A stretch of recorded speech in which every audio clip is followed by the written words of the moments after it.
Solution. They don't want to have to change anything about their existing processes. They don't want to have to buy new complementary equipment to be able to use graphene. We want to have kind of a low barrier to entry. The second thing is making sure that the product is actually practical and affordable for commercial use. So it's great having something that works in the lab, but it needs to be practical when this is scaled up, so being able to productionize it. And thirdly is really making sure that we are able to deliver excellent performance, which is consistent and reliable. So these are the three things that shaped everything about how we went about developing the product and testing it.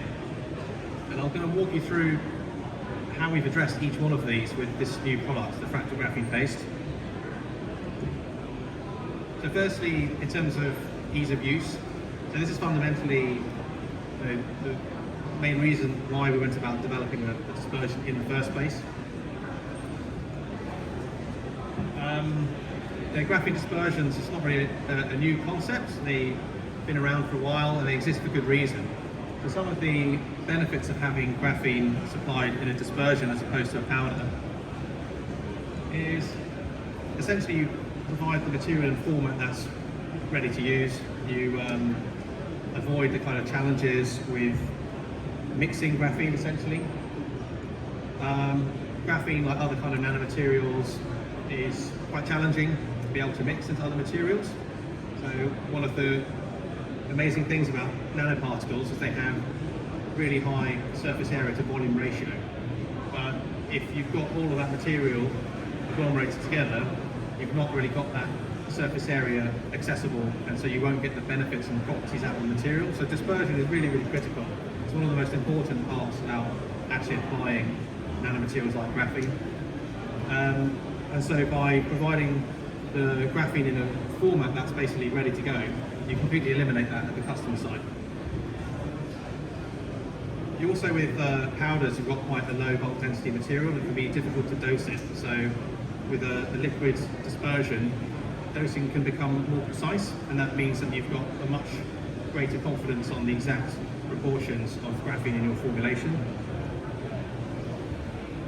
The other benefit with having a paste or dispersion as opposed to powder is with powders you essentially have a dust forming material, and so like all dust forming materials you need to then limit exposure to the workers.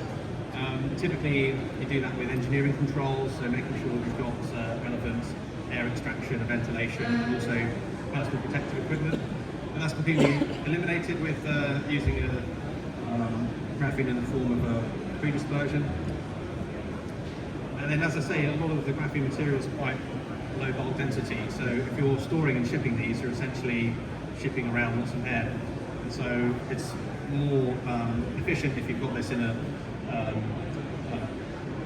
wetted dispersion, and reduces the cost of that logistics. So what kind of graphene dispersions are already out there in the market? It's quite well known that graphene disperses in a whole bunch of solvents. So materials like NMP, which is widely used in the battery industry, DMF and IPA and so on and so forth. These are quite widely available. Also graphene can disperse into a whole bunch of resin systems. So again, if you're working with liquid resins like epoxies, these are also possible with graphene using enough high shear. But really, when you look at graphene dispersions in water, it's kind of where things get interesting and where we saw the opportunity, particularly as it relates to this second need in the market, which is really making sure that the graphene dispersion is practical for commercial use. And when you look at what's available today, graphene dispersions tend to struggle with achieving high concentration and high stability at the same time. You can typically have one or the other, but not both, and that really limits how practical and economical it will be in commercial application.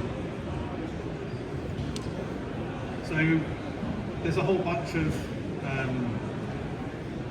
products and processes in industry that use water, obviously.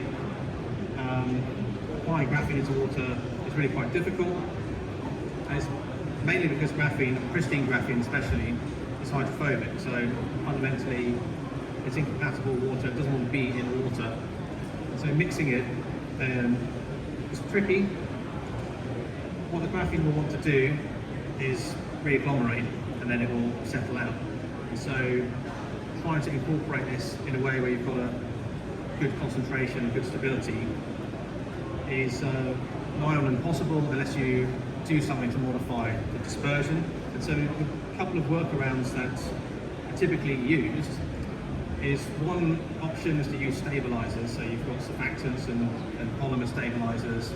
But with graphene, conventional graphene materials at least, you tend to have to use quite a lot of surfactant. And what that does is it really hinders the graphene properties. So you won't realise the full performance of the graphene material and all its potential in the final application. You've got so much surfactant or polymer dispersing in there. The other way around this is to functionalise graphene. So we're essentially doing is altering the surface chemistry.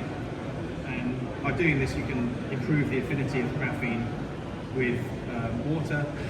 An example of this being graphene oxide, which has a high degree of oxygen-containing species on the surface, and that helps to improve the dispersibility in water. But ultimately what you're doing there is you're changing the structure of the graphene. And so that inevitably changes the properties of the graphene.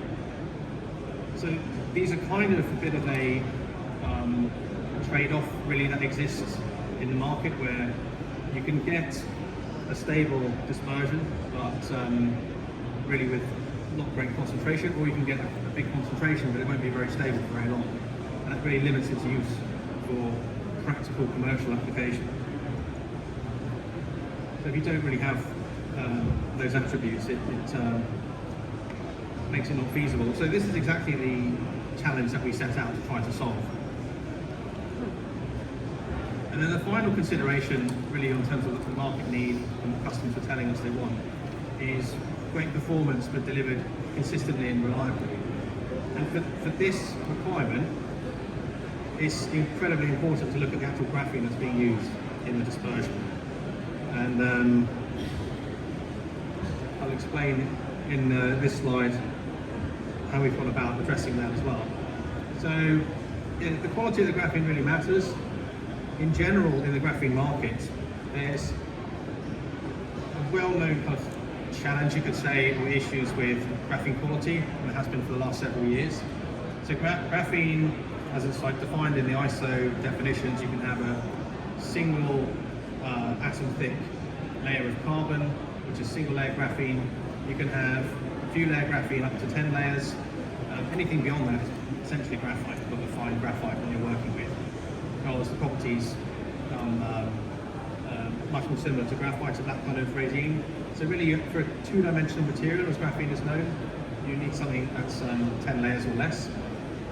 The problem with the way graphene is produced, or the way it has been for the last several years, is most companies are basically taking graphite and then trying to exfoliate it. So they're trying to put in lots of energy and break apart the graphite to make graphene. But these processes are all very, very cumbersome. They're all really imprecise, and so getting good process control is nigh on impossible. You essentially end up with a lot of products in the market that are not really containing much graphene at all. So by this measure, you really have a lot of material that contains mostly fine graphite. It's difficult to get down to that two-dimensional regime when you're exfoliating graphite. You also get issues with the particle size variability. So there's a lot of variation in terms of the lateral dimensions and also the bigness of the graphene materials when they're produced through these conventional techniques. And you get a whole bunch of impurities as well that are also included depending on the particulars of the different production processes. And so what this means is like the actual performance of your dispersion, if you're using a low quality graphene, is going to impact the performance of the dispersion. So this is really why we're able to differentiate our dispersion product, because of the material that we start off with. So we use our graphene, which is produced by chamber destination synthesis. It gives us extremely high purity material very consistently. And this is our fractal graphene paste. So introducing the product, we've been able to address the three needs in the market for ease of use, for having something that's practical for commercial scale, and something that delivers consistent and reliable performance. And I'll explain why this product is genuinely different by talking you through some of the features. We have a 20% concentration of graphene in the paste, which is a lot higher than typically you find with water-based dispersions. Combined with this though, crucially, we have really good stability, so that it's shelf stable for more than 2 years. Typically in industry, customers are looking for at least 12 months, so we go well beyond that. And this is down to the zeta potential we're able to achieve. It's a highly stable dispersion despite the high concentration. This has been completely, the aggregate that we make, the fractal graphene aggregate, has been totally broken down to its primary particles.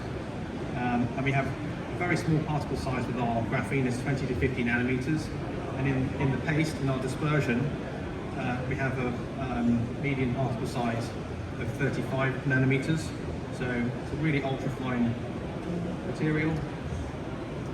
Even though we call it paste, it's also flowable and pourable as well. So you can really easily handle this and dose it and disperse it. And crucially, we use a very little amount of stabilizer in here. So we retain a lot of the graphene performance when this gets used in the end application. So customers don't need to use new expensive equipment or kind of complementary innovations. Really lowers the barrier to entry. And as I say, this is produced from our fractal graphene aggregate. So this is you might call it synthetic graphene. We don't use graphite as our starting material, so we have really excellent process control. Basically have identical product batch to batch, and within batches, the particle size is really consistent and uniform, and it's the highest carbon purity product on the market. Purity is not just carbon content, it's crystallinity, and it's the number of layers to make sure it's actually graphene. As I say, batch to batch, identical material. And this is really used for any kind of water-based system. And as I'll show you in the next slide, this kind of opens up a whole range of different applications that we can address. So the main markets that we are targeting for this product, we've already started sampling customers in, is the cement and concrete market, for one. So this is by far and away probably the biggest opportunity in general for graphene. We're looking mostly at the precast concrete market, which is about $9 billion in total addressable market for this paste product. Included in that are some specialty applications like oil well cementing. And as I'll show you in the next few slides, what we've been seeing is really quite impressive with the concrete performance. We also are targeting the coolant market, so there's a lot of demand at the moment with the investment in data centers and keeping the chips cool as the power rating of these systems goes up is a real bottleneck that the industry is trying to solve, and we're able to deliver improvement in the coolant performance. Protective coatings is another significant market. We're looking predominantly at the water-based coating segment, but it still represents a large market for us of $250 million. Again, we're mostly looking at this for protecting high-value assets, reducing the amount of cost that's associated with maintenance, reducing the corrosion creep with the coatings that are enhanced with graphene, and also in elastomers as well. So this is again another opportunity we see when most of these products are based on a kind of latex or NBR, which is a water-based system, and we can help customers make more durable products and also systems that are using less elastomers, so having lightweight and down gauging potential. I'll give you an example of some of the performance that we've been seeing with the paste already. So in elastomers, really starting from very low concentrations, as little as 0.01% of our graphene, we're able to improve the strength, toughness, stiffness of the material, get nice double-digit improvements using 0.1% of our graphene, as I say, basically allowing for longer service life, lighter kind of formulations. And then in concrete, what we've been seeing is testing in mortar, big improvements in the compressive strength and also flexural strength, both at early age and late age concrete, mortar, excuse me. And in concrete, we've got some really interesting results. What we've been achieving is essentially a big increase in early age strength. So using as little as 0.01%, we're able to improve the early age strength by 24%. And we're also able to reduce the amount of cement in the mix. So even when we reduce 20% of the cement in the concrete mix, we're still getting early age strength improvement, and we're still delivering the same or better strength at the 28 days as well. So this, for decarbonisation, is pretty much what the whole industry is looking for. And we managed to solve this problem of consistency and delivery of the performance that graphene has the potential for in this application. And then finally, in the coolant space, we're able to see improvement in thermal conductivity. So this is tested on static system. We're doing some more testing on dynamic systems here. But yeah, really with relatively small concentrations again, we can increase the thermal conductivity at room temperature. Especially in propylene glycol, we've seen a big improvement, 15% increase in thermal conductivity at higher temperatures as well, which is particularly important. So a number of applications there. It's not limited by those different use cases, but those are the ones that we're predominantly focused on. We see the biggest need from the market for solutions. So in terms of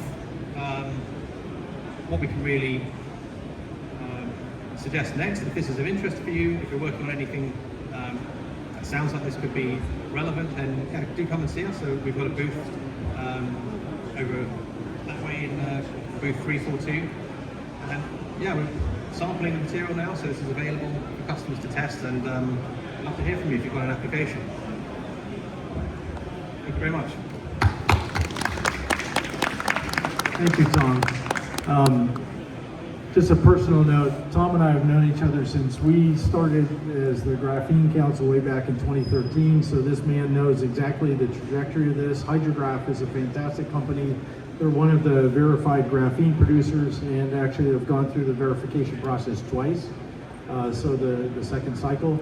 Does anybody have any questions for Tom in Hydrograph? Yes, sir. Hi Tom, two quick questions. What sort of price can you sell us at, and where are you trying to get to on price per kilo, and what capacity do you currently have on an annual basis to produce this?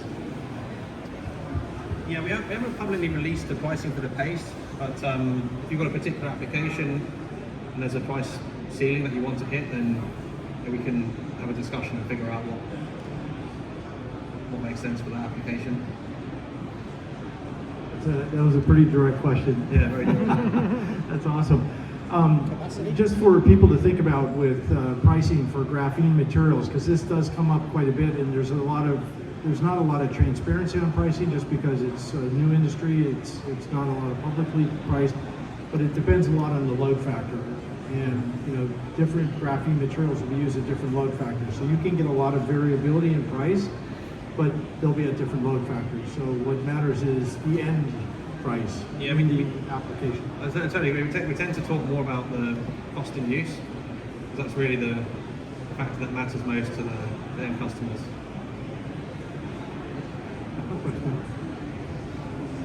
Can you hear me? Okay, sorry about that. So you said that actually graphene oxide is more soluble than graphene in water. So how do you test that the graphene you have in the paste is actually graphene and not graphene oxide? I mean, was the question, how do we test the stability, or how do we test whether it's graphene or graphene oxide? How much is graphene oxide?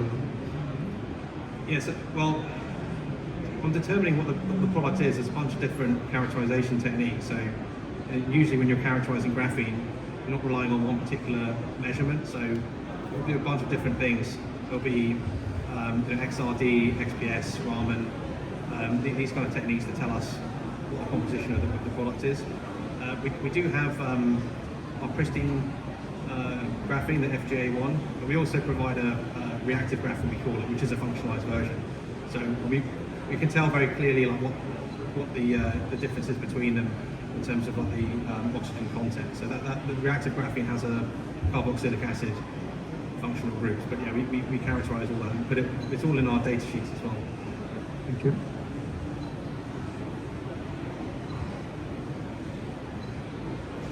You mentioned that the graphene has thermostatic structure. What is the exact thermodynamic advantage of this structure in preventing reagglomeration within the matrix compared to the standard three-layer graphene? And furthermore, is the minus 45 millivolts at the potential stable enough to withstand high shear mixing environments such as construct? Yeah, on the high shear mixing, so we found that all the customers that are using those techniques in the application, that works well enough in the end product. In fact, one of the customers in concrete was doing high shear. Whether that's needed or not, that might be a sledgehammer to crack a nut, but there's no damage to the graphene or the dispersion.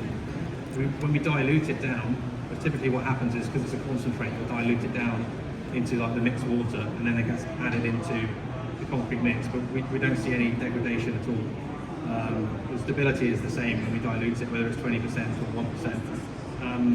The other question was around the turbostratic structure. So, sorry, what was the question again? It was that, what is the exact thermodynamic advantage of the structure in preventing reagglomeration? I would say it's probably mainly down to the particle size rather than thermostatic nature. Most graphene in the market is sort of like 1 micron to 10 microns lateral size. With our particular material, because it's 20 to 50 nanometers, basically once it's broken apart, you've kind of got Brownian motion. It's going to resist coming back together and reagglomerating more so than the kind of larger flake material.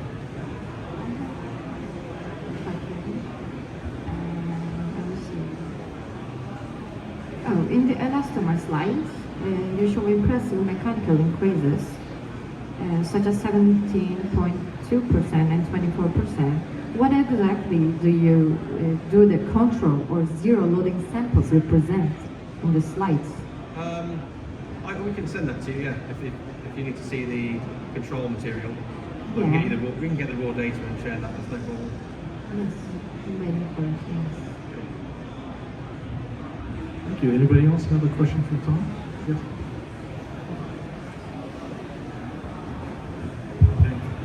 Nice presentation, Tom. I have the same question as the previous gentleman. Maybe you forgot to answer or you don't want to answer. What's the current production capacity and what's the actual production? But you can decline to answer that. Yeah, I mean, on the production capacity, we've got the machines to make 30 tons per year. In terms of questions around, how much we're producing now, we publish our inventory figures in the quarterly earnings report, so that information will be there. I can't give you a week-to-week figure on that. So Hydrograph is a public company, so there will be some forward-looking statements, these kind of things. They have to be careful about what to disclose. I don't know, Tom, if you want to mention it, but Hydrograph, you are building a new production facility in Texas that's coming online. Do you want to make any comments about that? Because that's some additional capacity that you guys are going to have. Yeah, so the technology came out of Kansas State University, so we had our production in Kansas, but we've recently relocated our headquarters to Austin, Texas. We also announced that we're building a separate facility which will handle production. So yeah, over the next couple of years, that should take us into the several hundreds of tons. Any other questions? Okay, one more.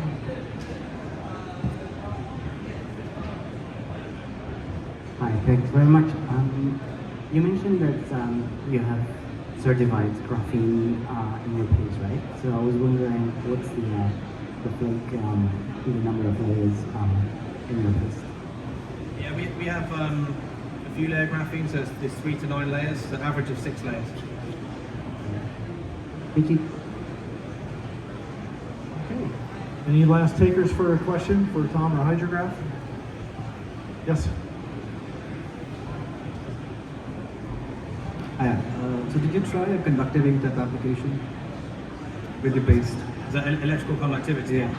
Yeah, we do get electrical conductivity out of the paste. We haven't really prioritised that as one of the selling points though. And the reason for that is that we have other strategies for enhancing electrical conductivity. It's probably not really much of a secret. Like in most of the literature, you tend to get best performance when you use a hybrid system, so combinations of graphene and other kind of conductive carbons. So we've seen a huge synergistic effect with our graphene when we combine it with, say, conductive carbon black or graphite with carbon fibre. And that seems to be a far better strategy when it comes to conductivity. So we have been working on that a lot, a lot of customer projects on that. And yeah, if that's of interest, we can discuss it. One of the great things about our material in general, tend to use quite low loadings compared to other graphene.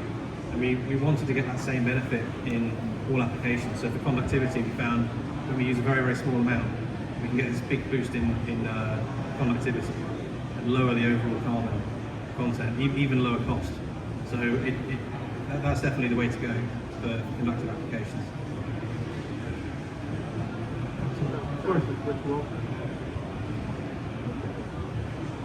Just wondering on the mechanical property benefits. You mentioned improvements in tensile strength, for example. Have you looked at other properties such as abrasion resistance, resilience, anything else mechanical, other than what you stated in your presentation? Yeah, that's a great question. So we have looked at some friction and wear type of things and scratch resistance as well.